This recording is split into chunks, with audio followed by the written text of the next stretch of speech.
So the iPhone. How many people think that this was incremental improvement, sustaining technology? Smattering of hands. Who thinks it was disruptive? Patrick's a disruptive guy. I'm sort of more sustaining. I'm going to vote sustaining. There was a couple decades of smartphones that preceded the iPhone, right? What was amazing, what was really disruptive in my opinion, is when they opened up the App Store to third-party developers. That act literally wiped companies out almost overnight. So in San Diego, home of Qualcomm, there's a bunch of startups down there doing services on top of smartphones, right? GPS services where you're going to be able to track your teenagers. Apple launches the App Store, opens it up to third-party developers. Somebody makes an app, 99 cents, free maybe, does the same thing. Startup, gone. Almost overnight. That's disruption. That's what disruption looks like. Now what's interesting to me is the visionary, Steve Jobs, right? We hold this guy up to be the epitome of what a visionary is. Opposed opening up the App Store to third-party developers. Why didn't he see it? And I think what's interesting here, the lesson sort of is, what we talk a lot about in the lean entrepreneur and what this lean startup stuff is about is known versus unknown. So Clayton Christensen talks about in The Innovator's Dilemma, sustaining technology, disruptive technology. We talk about sustaining innovation because innovation isn't just technology, might not come just from technology, but you got sustaining innovation and disruptive innovation. So I'm a sustaining guy, right? Sustaining innovation is what big companies do very well. Known market, known problem, known solution. Big companies optimized for execution on the sustaining side. That's how they became big companies. So in the book, Clayton Christensen talks about hard drives, right? There was tons of data in the 80s and 90s about hard drives. So you had a 5.25-inch hard drive held 10 megabytes of data. Go out to the IT manager of a corporation. Hey, you want to buy this hard drive, a 10 megabyte hard drive? They buy, 1,000 of them. Hard drive manufacturer does real innovation. New processes, new technology, doubles the capacity. 5.25-inch drive now holds 20 megabytes of data. Go back out to that same IT manager. You can ask them, double the capacity. You want this? You want the new hard drive? IT manager goes, yeah, sure, that would be great. I'd double my capacity. You can ask them how much. Would you be willing to pay $250? IT manager, yeah, that's about what I paid last year. Yep, I'll buy it. Business unit can actually make a strong business case based on a known market, known quantity, asking the customer. You can believe what the customer says. And you can build a business case, show the revenue projections. You can believe it. You can see what the return on investment is. You can understand the story. Known market. Patrick's the disruptor. So what Brant and I hadn't realized until about 2 or 3 hours ago when Tim gave his talk was that this beautiful graphic that we had our friend Fake Grimlock create for us is that explains how the UK helped win World War II. Because when Tim was talking about the Spitfire in the paradigm of the lean entrepreneur and the way Brant and I think about the world of innovation, is clearly the Spitfire was, over here on the green side, a disruptive innovation, right? And so the disruptive side, this is sort of the hot sex of innovation. This is the stuff that everyone dreams of. This is the hockey stick, right, that we're all fighting for, right? Sustaining, unfortunately, much like Brant, very uncool. Disruptive, come on. And so there are fundamental differences, right? On sustaining side, like Brant said, there's best practices. You're focused on execution. You know your market. You can go talk to your customers. And you can probably get pretty good data by talking to them and taking them at their word. On the disruptive side, you can't do that. Why? Because you're not in the land of risk, you're in the land of the unknown, right? So the market's not understood if it's even there. You can't actually trust what people say. And if you're successful, you're going to go hockey stick, probably. If you're not, which is sort of the most likely outcome, you're going to die alone in the desert, and no one has ever heard of your death. Whereas on the sustaining side, when you die, it's because your competitors have knifed you in the back multiple times and are dancing on your grave. Again, knife in the back. Yeah. You like that? Well, you're cool, but you're dying in the loneliness. I mean, in the wilderness. So startups tend to be on the disruptive side, right? And they're really not as far over on the disruptive side as they like to be, as they pretend to be. But that's why you talk to early adopters out on the disruptive side. The moment you find your early adopters, they understand what you're talking about, right? They understand the context. And so you sort of stepped off that end line. And this is a continuum. So what you as a startup, what you want to do is head down the continuum to sustaining innovation. Sustaining innovation isn't a pejorative. Sustaining innovation is how you become a big, successful company, right? But it's also, that's where the innovator's dilemma is. Because once you become successful, your organization is optimized for execution. The lean startup stuff teaches us that on the disruptive side, you want to be optimized for learning, and on the sustaining side, you're optimized for execution. The problem is that once you're over here and your whole company is optimized for execution, how do you do new innovation that's more disruptive? How do you do new innovation that's not just sustaining? So there's two questions that are asked inside the large organization that kills disruptive innovation. And I bet you guys have heard this a lot, right? What's my ROI and when am I going to see it? Right? The only way to answer that question is to pull that innovation back to the sustaining side so you can get that data from a known market. Over on the disruptive side, if you've written a business plan, congratulations, you're now a fiction writer. Right? You draw the hockey stick revenues first. Oh, this is what my hockey stick revenue, and then you go to the cells in Excel to make it look like that hockey stick revenue, which, by the way, is sort of just an upside down mullet. You know, it's still business in front, party in the back, only it's going the other way. That one did well this time. Yeah, thanks. So the grave mistake that a lot of companies make, even startups actually make this, is not knowing where they are on the spectrum and then not coordinating activities accordingly, right? So, you know, the word MVP, minimal viable product, has been sort of beaten to death. And what makes me pull out the little hair that I have left is when I see someone doing an MVP that's clearly on the sustaining side. Why is that a bad fucking idea? Because you already know. You have analogs, you have price, you have competition, you have market data. You don't need a fucking MVP, guys. But don't feel too bad because actually amazingly talented entrepreneurs have made this mistake. So in 1908, Henry Ford introduces the Model T, the first mass market durable car. And you see the, in this case, literal sort of or proverbial hockey stick of the Model T. It sort of takes over the United States, reshapes the urban landscape, right? Massive disruption, and we're still sort of feeling it today.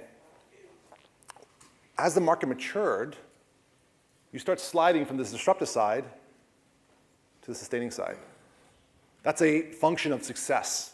It means you've created a market. It means people understand your value proposition. But then the value proposition doesn't change. And so Ford's initial vision was an inexpensive, mass market durable car. He had been building cars for, I think, 20 years prior, usually as playthings for the rich, right? So he saw this massive need for a mass market durable car. And so he was stuck to the platonic ideal of a car. And for him, it was the Model T. It's a perfect fucking car, guys. Don't change it. In fact, there's stories when his engineering team would come to him. 10 years after the car's introduction and would beg him and say, "Dear Mr. Ford," and these letters still exist to this day, by the way, and they're very sort of flowery English. "Dear esteemed Mr. Ford, my name is Brant. I'm a lowly engineer in your engineering team. I would beg you to consider a new clutch for the Model T." Ford, sticking to his original vision that the Model T was a platonic ideal, the perfect car he would ever build, would go find Engineer Brant and fire him on the spot. Big mistake. Big mistake. In the meantime, right, so Ford is going through these sort of hissy fits, massive exodus of talent. GM is kicking Ford's ass. GM starts resegmenting a known market along sort of the lines that Kelly talked about. They were actually one of the first organizations to do sort of sophisticated consumer analysis on segmentation. I believe they called it a car for every person. That's where you had sort of the small, medium, large type thinking, right? Poor, medium, rich people. What happens?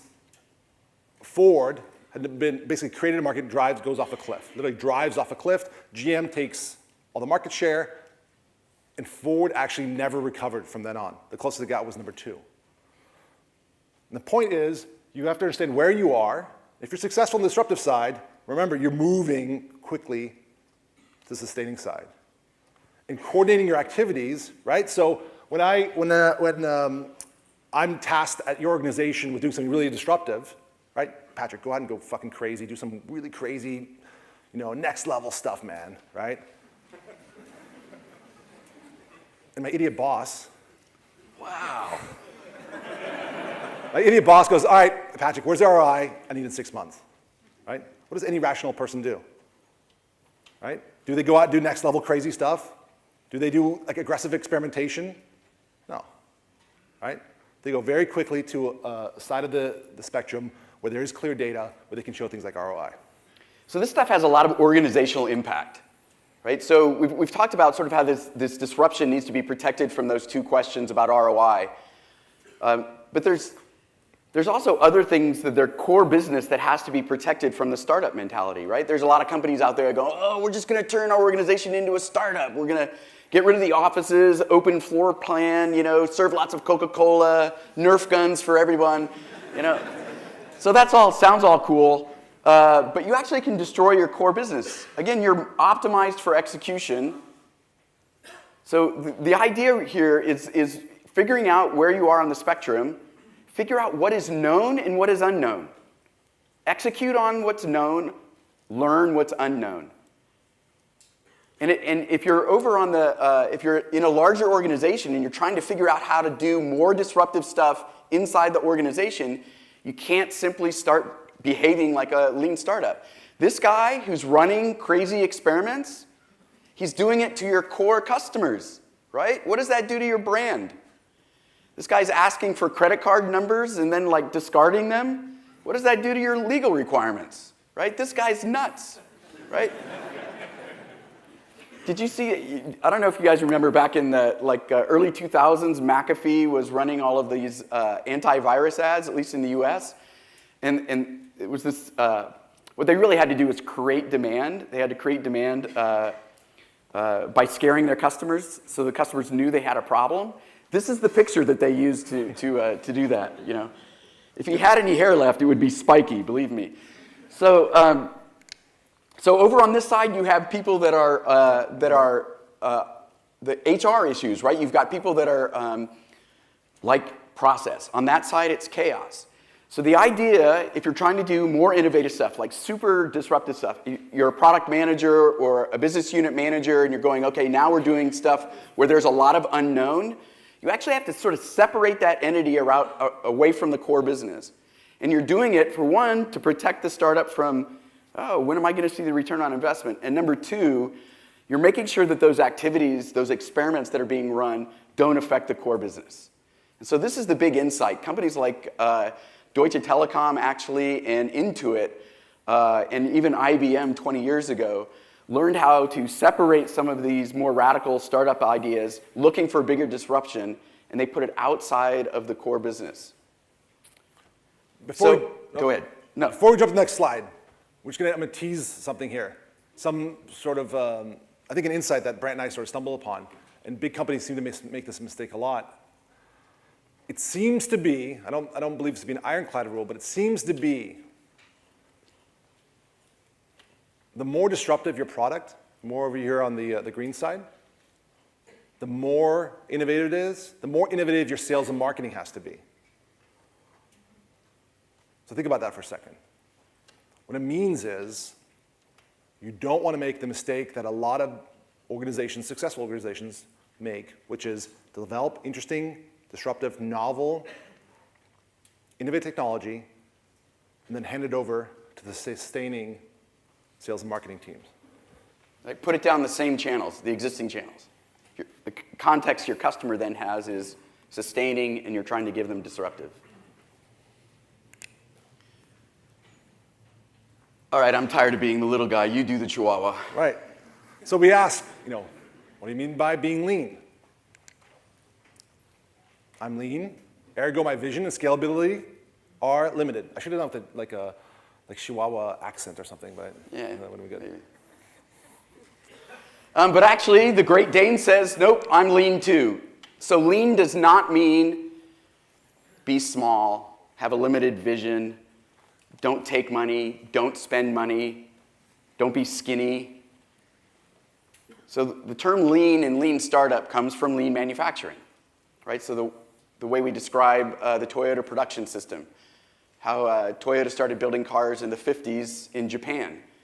And the idea around lean and lean manufacturing is to eliminate waste. So you have what are called value-add activities. So maybe you're assembling the parts of a car, maybe a minivan for a soccer mom, and these are value-add activities. You're actually assembling the value that's going to go to the customer. And in lean, you want to make those as efficient as possible. Then you have what's known as non-value-add activities. And non-value-add activities might be forklifting the parts of a car from one side of the warehouse to another. Maybe necessary, but not value-producing. And the idea in lean manufacturing is to eliminate as many of the non-value-add activities as possible. So the difference between lean manufacturing and lean startup is that in a startup, you actually don't know the value that you're creating, and you don't know for whom. You think you know. An investor or a manager has perhaps had you write a business case that documents all that you think you know, but you don't really know until you've conducted a transaction in the marketplace where value was purchased for some sort of currency. And really, this is the same in larger organizations that's trying to do more disruptive stuff, right? That's where the unknown is. So in any endeavor of uncertainty, but so that sort of begs the question. In lean startup, we're trying to eliminate waste, but if we don't know the value that we're creating, how do we know which activities are wasteful and which ones aren't? So that's why Eric Ries coined the term and talks about validated learning. So in a lean startup, we're wasting if we're not learning. And so this really gets us to the three lenses that we look at lean startup and that we write about in the Lean Entrepreneur, which is how do we interact with customers? Right? And this is a lot what Kelly was talking about, all this contextual learning, contextual personas. These are methods that you do on the more disruptive side especially, because if you just go and ask your customers, you can't believe what they say. And it's about running purpose-built experiments to de-risk your market. So you have ideas, and you're testing them out so that before you go and spend months, if not years, building a new product, you actually have some evidence that people want the product you're going to build. So purpose-built experiments. And the third is how do we use data? So it's not big data, it's not business intelligence. What are the metrics that we need to focus on in order to measure whether we're making progress with this more disruptive effort? Right? So if we're eliminating the two questions about ROI, then we need to measure the startup some way. And so even in large organization, you're doing something more disruptive, there's a lot of unknown, then we use validated learning. It's not money. Money actually can be a vanity metric, just like website hits or number of downloads for your mobile product. Revenue can be a vanity metric. You hire a good enough salespeople, they can sell anything, right? it doesn't mean that there's the value there that you hope for. So this is a great case study from our book that I think exemplifies all three of these things. So this guy named Lucas Carlson, he's the founder of this company called Fogg. Lucas is a developer, he's a creator, he's a maker, he's a doer. And he participates in a site you guys probably are well aware of, Hacker News, if you're a developer, if you're in the startup community. I'm sure you guys are aware of it. And at the time, a few years ago, there was much talk of Heroku had done very successfully. Heroku, as you guys know if you're developers, is a platform to speed up development using the Ruby programming language.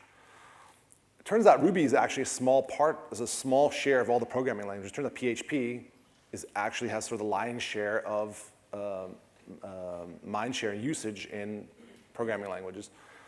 And Lucas was a PHP developer, and he thought, you know what, it'd be interesting to do a Heroku for PHP, where you automate some of these processes.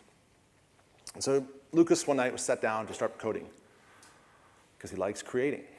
His wife said, Lucas, look, it's a little bit late, why don't you come to bed? And he was like, honey, I'm a little tired. Okay, so Lucas created a very simple landing page. If you go to, there's a PHP Fogg, and if you go to the Internet Wayback Machine, you can actually see it. It literally just says, Heroku for PHP, and give me your email. Created that, put a link on Hacker News, went to bed. Next morning wakes up, 800 people have signed up.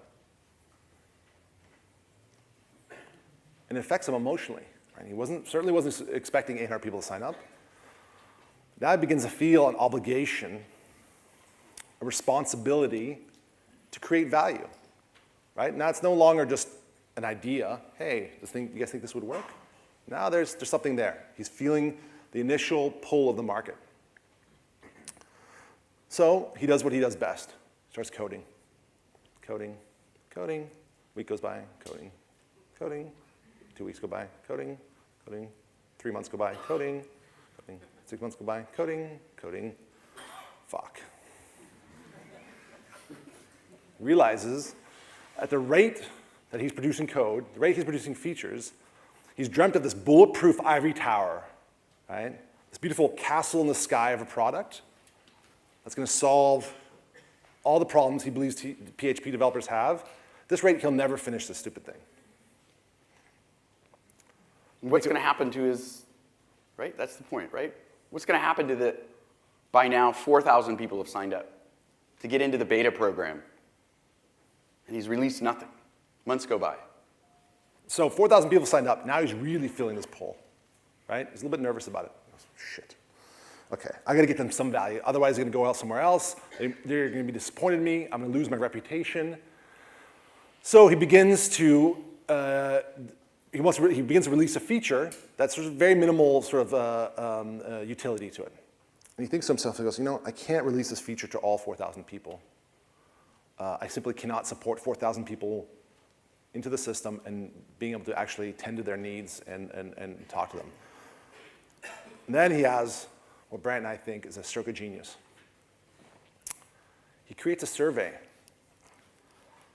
And the survey, unlike most online marketing surveys, where it's like 3 radio buttons and like submit, right? And they give you like some great prize, it's like the exact reverse. Open text fields, all sorts of open-ended questions, right? What's your favorite color? Who did you kiss in high school first? That was a joke, by the way, you guys can laugh. Long survey, takes you an hour to fight through this stupid survey. And if you do, you get to be first in line for Fogg. And so in his mind, he's thinking, okay, I'm gonna do this, I'm gonna do the survey, and maybe a few dozen people are gonna complete the survey. Maybe 24, maybe 36. I can handle that.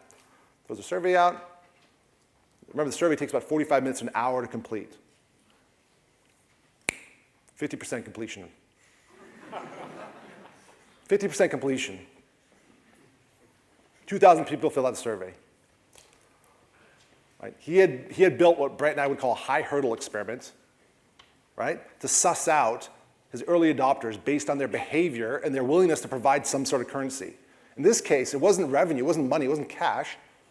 It was a willingness to fight through a survey and provide an hour of their time. So what's several things interesting to me about the story and looking at it those three lenses. Number one, Lucas was his own customer, right? But he didn't just stop there. He actually was getting to know his customers deeply to validate that there was somebody outside of himself that would want the product. And so similar to what Kelly was saying, actually, what is a market segment these days? He actually wasn't trying to sell app Fogg to 25 to 35-year-old males that drove BMWs and lived in Newport Beach. That wasn't his market segment. He was selling to PHP developers, but not only just PHP developers, but PHP developers that hung out on Hacker News, right? So his market segment, people who share the same pain or passion and speak the same language, right? So they have a similar pain, but they also talk to each other, right? So they refer solutions to each other. That represents the market segment. And so he reached out to his market segment. If you're an IT manager of a medium-sized business, you have a network security problem. If you're a CIO of a Global 1000 company, you have a network security problem. But those guys will never look to each other to figure out what solution it is they should put on their network, right? So different market segments. So when you're a startup entrepreneur, you have to focus on a small subsegment, well-defined around this pain or passion. And the same thing is in a large enterprise if you're trying to do something more disruptive. You can't just go to your millions of customers. You have to start over. You can't go bug the marketing team. You can't go bug the sales team. You have to start over, your separate entity, figure out a narrow, well-defined subsegment. Who are the people that share the same pain and passion and speak the same language? So Lucas did that. And so he ran these experiments, right? The landing page, that's a nice experiment. Got some validation, some market signal. He didn't rest there, though. Email address is really not that great of a currency. So how can I surface my early adopters? How can I surface the people that really want this? So when you're doing more disruptive endeavors, when you face a lot of uncertainty, you have to find your early adopters because those are the people that you want to listen to when you're building the features. Right? They understand the context. They understand the pain that's being solved here. It's not everyone. And it doesn't mean you're not going to go after the other market segments. It's who's going to help you define the value and become the core of your business that you grow upon. And the third lens, again, is data. So how did Lucas look at the data? He wasn't looking at web hits. He wasn't looking at, well, obviously in this case, not downloads, but it's not Google Analytics wasn't solving his data problem, right? He's looking at who's engaged in his product. So I have a hypothesis. People who are PHP developers will spin up new servers once every couple weeks. They're going to look at their dashboard every day. That's just a hypothesis. He measures that. He measures that specific activity. And then if it's not happening, he can take action on that. Either his hypothesis was wrong, like the amount of usage was wrong. Oh, they're actually looking at the dashboard every other day. All right, that's good enough. That's still engagement. Or it's the wrong market segment. Oh, they signed up, but they actually they never spun up a server. Okay, the person's not in my segment. Or there's something wrong with the product, right? So I iterate on the product then in order to get that metric where I think it's at. So there's a discrete metric I can track for engagement. And there's metrics that you can track for your own product that measure passion, that measure when somebody signed up versus when they start trying to realize the value proposition, which is something that you want to push forward in the process as well. So we talk about some of this in our value stream in the book. But the idea is, what is the metric that moves the needle based on the phase that I'm in now? And so that's what Lucas did to get him to the point that he was like, right? And the other interesting part of it is that when he got this feedback, it ended up being that the features that he built were not the ones that he had prioritized.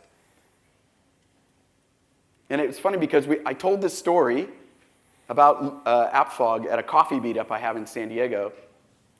And there was these two guys, they go, yeah, I was there at the start. I used that product. And I was like, yeah, was the product cool? And they go, no, it sucked. I go, did you use it? Yeah, they still use it. That was the definition of the minimum viable product, right? And then he got the market pull, and he knew who to listen to. Exponential growth. Raised $10 million, just recently exited. So how many people here think that the point of this talk, which is over in about 30 seconds, is to be lean? Raise your hand if you think that. Come on. I know the house lights are in my face, but someone's going to be raising their stupid hand. Raise your hand if you think the point of this talk is to be lean. Come on. Come on. Come on. It's not. You guys saw that one coming. I get it. I get it. Next time, I got to work on the delivery on that one. You know, it's always good that you're trying something new. Yeah, you like that? Experiments. Right? Lean. There you go. Chihuahua. Exactly. So the point is not to be lean. The point is to figure out in your endeavor, in your startup, in your product, in your market, should you be learning or should you be executing? Thank you.